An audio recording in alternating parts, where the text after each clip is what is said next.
सफेद रंग की फ्रॉक पहने एक लड़की वॉशिंग पाउडर निरमा की धुन पर घूमती हुई डिटर्जेंट के एक पैकेट में चली जाती है। कुछ याद आया? अगर आप 90s के किड्स हैं तो ये ऐड जरूर आपको आपके बचपन में ले जाएगी। 80 और 90 के दशक के टीवी एड्स की सबसे फेमस पर्सनैलिटीज में से एक थी ये निरमा गर्ल। इसके जिंगल आज भी लोगों की जुबान पर है।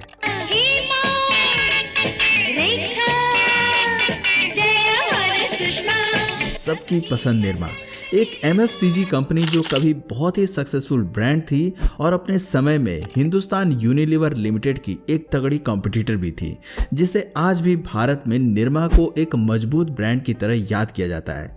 30 सालों तक अपने मार्केट में राज करने के बाद ये कंपनी आज बंद होने की कगार पर है। इस कंपनी की लाइफ उतार चढ़ाव से भरी हुई है। कभी इसके मालिक इसे घर घर घूमकर बेचा करते थे और एक समय आया जब ये इंडिया का सबसे फेमस डिटर्जेंट पाउडर बन गया।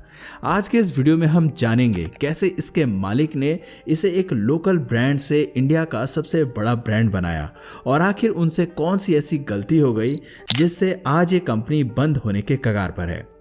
निरमा की शुरुआत तब हुई जब गुजरात के एक केमिकल इंजीनियर करसन भाई पटेल ने अपने बैकयार्ड में फॉस्फेट फ्री डिटर्जेंट बनाया और इसे अपने आसपास के घरों में बेचना शुरू किया।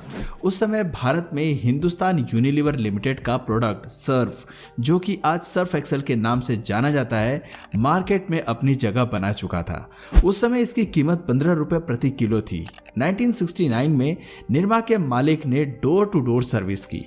ये उनके प्रोडक्ट के प्रचार के लिए काफी कारगर साबित हुआ।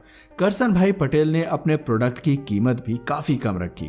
उस समय मार्केट में जितने भी डिटर्जेंट पाउडर मौजूद थे उन सब की तुलना में निरमा सबसे कम दाम 3.5 रुपए प्रति किलो में बिकता था।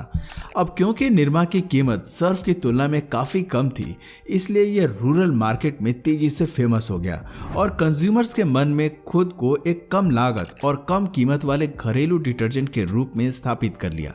निरमा के यूनिक एड्स ने भी ब्रांड को सर्फ से अलग करने में सफलता हासिल की। जहां दूसरे कॉम्पिटिटर ब्रांडों ने हाउसवाइफ्स को बाथरूम में कपड़े धोते हुए दिखाया, निरमा के एड्स ने बहुत ही शानदार तरीके से कपड़े धोने वाली औरतों को सोसाइटी में अलग तरीके से दिखाया। उस समय तक डिटर्जेंट को एक प्रीमियम प्रोडक्ट माना जाता था। अधिकांश घरों में डिटर्जेंट की जगह कपड़े धोने के साबुन का इस्तेमाल किया जाता था, लेकिन जैसे ही वेजिटेबल ऑयल की कीमतों में वृद्धि हुई, सिंथेटिक डिटर्जेंट लोगों के लिए डिफॉल्ट चॉइस बन गया। जिसके बाद निरमा ने रोड शोज करके छोटे छोटे गाँव में भी अपने प्रोडक्ट्स को बेचना शुरू कर दिया। 90s के दशक में ये ब्रांड इतना पॉपुलर हो गया था कि इसकी पॉपुलैरिटी ने इसे भारत में 15% बाजार की हिस्सेदारी हासिल कर दी।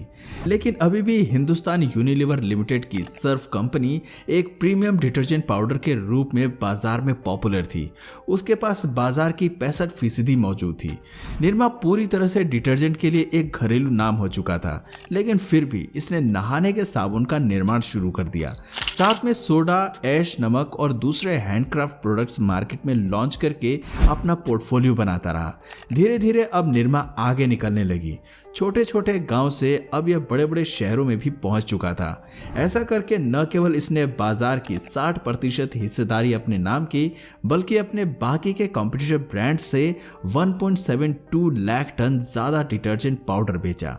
सर्फ एक्सेल ने लंबे समय से प्रीमियम डिटर्जेंट पाउडर का जो अपना इमेज बनाया था, अब उसका कोई फायदा नजर नहीं आ रहा था।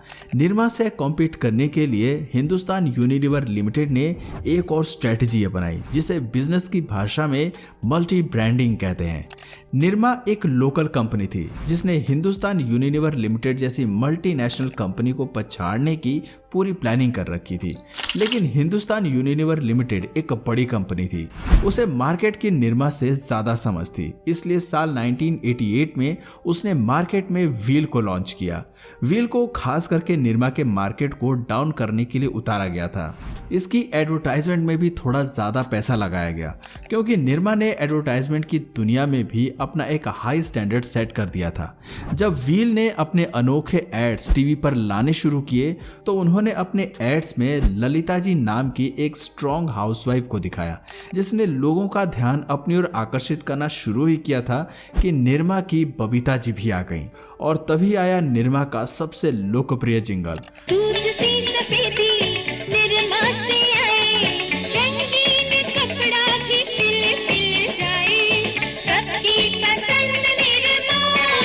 अगले 13 से 15 सालों तक हर एडवर्टाइजमेंट में इस जिंगल का इस्तेमाल किया गया। तब तक सर्फ की ललिता जी को निरमा की दीपिका जी से कड़ी टक्कर मिल रही थी, दो विवेकपूर्ण हाउसवाइफ्स जिन्होंने अपने अपने ब्रांड को सफल बनाने की प्रतिज्ञा ले ली थी। हिंदुस्तान यूनिलीवर लिमिटेड की निरमा को आड़े हाथे लेने के लिए व्हील को उतारने और अपने ढेर सारी एडवर्टाइजमेंट लगाने के बावजूद व्हील केवल 2000 के दशक की शुरुआत में ही बाजार के शीर्ष पर चढ़ने में सफल हो सका, और वो भी तब जब मार्केट में एक अफवाह फैल गई थी कि निरमा इस्तेमाल करने वाली महिलाओं के हाथ खुरदरे हो जाते हैं और जो महिलाएं व्हील इस्तेमाल करती हैं उनके हाथ नरम रहते हैं। यानी अफवाह के मुताबिक व्हील निरमा से थोड़ा जेंटल प्रोडक्ट है, और ये अफवाह कोई और नहीं बल्कि हिंदुस्तान यूनिलीवर लिमिटेड ने ही मार्केट में फैलाई थी। निरमा ने मार्केटिंग संचार पर अपने कैपिटल का केवल 3 से 4% खर्च किया, जबकि अन्य प्रतिस्पर्धा ब्रांडों ने एडवर्टाइजमेंट पर 6 से 8% खर्च किया। निरमा ने पूरे साल इसी स्ट्रेटजी को यूज किया और इसने बॉलीवुड अभिनेत्री सोनाली बेंद्रे को अपने सौंदर्य साबुनों का समर्थन करने के लिए जोड़ा, जो उस समय कोई बहुत फेमस चेहरा नहीं थी। वो दिन थे जब किसी ब्रांड का एम्बेसडर सीधे ब्रांड की इमेज को दर्शाता था। ब्रांड्स ने शिकाकाई शैम्पू जैसे बालों की देखभाल करने वाले प्रोडक्ट्स और टूथपेस्ट भी लॉन्च किए। कंपनी ने low cost value for money की स्ट्रेटजी का पालन करना शुरू किया, लेकिन फिर भी 17 बिलियन की कंपनी होने के बावजूद निरमा ने बाजार से हिस्सेदारी खोना शुरू कर दिया। यह अपने कंज्यूमर्स अपना विश्वास बनाए रखने में असफल रहा। लोगों को लगने लगा कि जो कंपनी इतने कम दाम में प्रोडक्ट्स बेच रही है उसका मुनाफा कहां से आता होगा। उन्हें लगने लगा कि निरमा अपने प्रोडक्ट्स की क्वालिटी से कॉम्प्रोमाइज करने लगी है। कंपनी ने और सस्ते प्रोडक्ट्स जैसे निरमा ब्लू और निरमा केक पेश करने की कोशिश की, लेकिन फिर भी निरमा के कंज्यूमर्स कम होते गए। जहां दूसरे डिटर्जेंट ब्रांड्स अपने यूनिक एड कैंपेन और डाइवर्स प्रोडक्ट ऑफरिंग की वजह से दोबारा से वायरल होने लगे थे, तो वहीं निरमा अपने पुराने कैंपेन चलाता रहा। इसने अपने नए नए प्रोडक्ट्स लॉन्च तो किए, लेकिन उन सब में कुछ नया नहीं था। वही पुरानी लो प्राइसिंग स्ट्रेटजी। जितने भी लोकल और मल्टीनेशनल कंपनी होते हैं, अक्सर वो कंज्यूमर्स के विजिबिलिटी, वायबिलिटी और अफोर्डेबिलिटी तीनों का बराबर ख्याल रखते हैं, लेकिन निरमा ने सिर्फ अपने कंज्यूमर्स के अफोर्डेबिलिटी पे ध्यान दिया। उनका मानना था कि उनके कंज्यूमर्स कैसे भी करके उनके प्रोडक्ट्स अफोर्ड कर पाएं। उन्होंने अपने प्रोडक्ट्स की कीमत कभी भी नहीं बढ़ाई। जब मार्केट में पाम ऑयल की कीमत आसमान छू रही थी, आपको बता दें कि पाम ऑयल साबुन बनाने के मोस्ट इंपॉर्टेंट इंग्रेडिएंट्स में से एक है। बिजनेस एक्सपर्ट्स निरमा कंपनी के डाउनफॉल के 3 रीजंस बताते हैं। एक, लैक ऑफ इनोवेशन। निरमा ने मार्केट में जितने भी प्रोडक्ट्स लाए उन सब के पीछे एक स्ट्रेटजी थी, लो प्राइसिंग। उन्होंने अपने हर प्रोडक्ट को सस्ते दाम में ही बेचा, जो एक टाइम पर उनके लिए अच्छा भी था और बुरा भी था।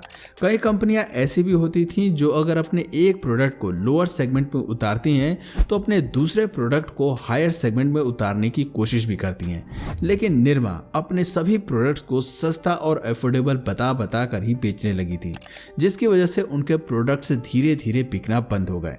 दूसरा, कंज्यूमर परसेप्शन। कंज्यूमर्स ने निरमा की कम कीमत के कारण इसे एक घटिया ब्रांड के रूप में देखना शुरू कर दिया।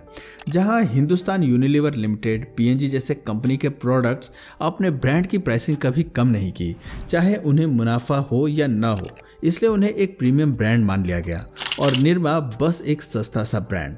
Lack of focus. शुरुआती वर्षों को छोड़कर निरमा एक ब्रांड के रूप में ये समझने में असफल रहा कि वो किस चीज़ में अच्छे हैं और उनकी मुख्य क्षमता कहाँ है, और ना ही उन्होंने कभी अपनी स्ट्रेटजी में कमी ढूंढने की कोशिश की। दोस्तों, अगर मुझसे पूछा जाए तो अगर निरमा को मार्केट में वापसी करनी है तो उसे डिटर्जेंट बाजार के प्रीमियम सेगमेंट में प्रवेश करना होगा। साथ ही ये भी ध्यान रखना होगा कि उनकी लो एड सेगमेंट में भी मजबूत उपस्थिति बनी रहे। ये ब्रांड अपनी खोई हुई पहचान वापस पाने के लिए कॉस्मेटिक प्रोडक्ट्स भी लॉन्च कर सकती है। मार्केट एस्टिमेट्स के अनुसार आज निरमा की बाजार में हिस्सेदारी लगभग 10.4% है। इससे अंदाजा लगाया जा सकता है कि निरमा आज कहाँ है। इस कंपनी ने जिस तरह से अपने शुरुआती दिनों में झंडे लहराए थे, उस हिसाब से इस कंपनी को आज कहीं और होना चाहिए था। वैसे आपका क्या कहना है? आपके हिसाब से निरमा को क्या स्टेप्स लेने चाहिए जिससे कि वो मार्केट में दोबारा अपने पैर जमा सके? तो दोस्तों, अगर इस वीडियो से आपको कुछ नया जानने या सीखने को मिला या फिर इंटरेस्टिंग लगा तो प्लीज़ इस वीडियो को एक लाइक करके अपने फ्रेंड्स और फैमिली में से ज़रूर शेयर करें। और यदि आप इस चैनल पर नए हैं तो प्लीज़ इस चैनल को सब्सक्राइब करके बेल नोटिफिकेशन आइकन को ऑन कर लीजिए ताकि हमारे आने वाले वीडियोस आप मिस ना करें। मिलते हैं फिर किसी वीडियो में नए टॉपिक के साथ, तब तक के लिए नमस्कार।